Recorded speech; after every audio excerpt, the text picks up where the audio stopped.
So my name's Luke Cornish. I'm a stencil artist, which is very similar to graffiti, but more of a studio-based practice.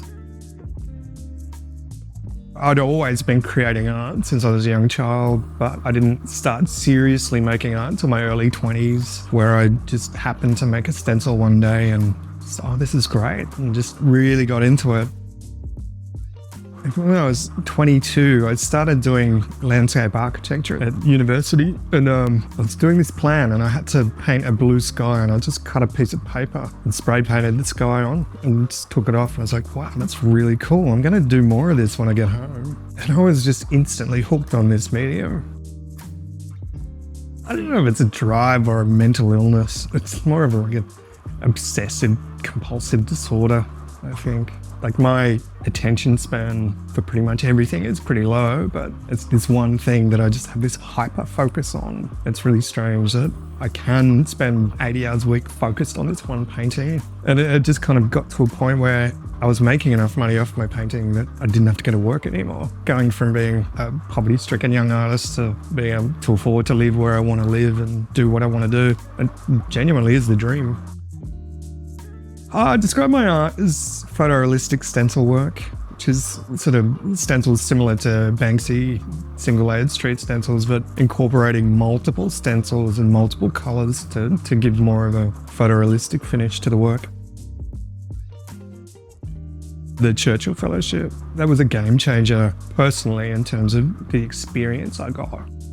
The National Portrait Gallery acquiring my Bob Hawke portrait was a huge deal for me, and it still is, just having work in that collection. It not only changes the way people see you, but it sort of changed the way I saw myself as an artist. It's like, oh wow, I'm actually doing pretty well. And that's when I started to get taken seriously as a painter. And that's really when things started to explode. The fellowship was to promote Australian stencil art to an international audience and become an ambassador for Australian stencil art. So I used the fellowship to collaborate with other artists and to meet inspiring artists in other countries and build networks internationally. So I started in the States, where I met with a bunch of artists and painted on the streets in New York and LA. And from there I flew to London, where I'd arranged to have my first international exhibition at Stolen Space Gallery in Shoreditch. And that was a huge deal at the time. From there, I did a road trip down to Romania through like Prague and Czech Republic, and I met up with some local artists and painted around the streets of Bucharest.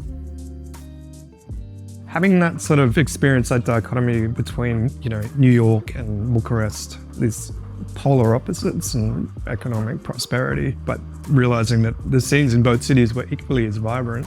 Artists were equally as passionate about what they were doing. That was really eye-opening to have that experience.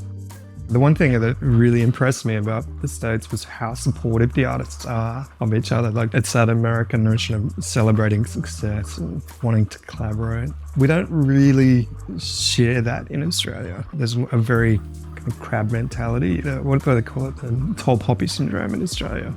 We're not allowed to get too big. So that was something that really resonated. I try to be a bit more supportive of others now. I'd highly recommend anyone apply for a fellowship. It doesn't have to be academics. It doesn't have to be scientific research. Arts are equally as important.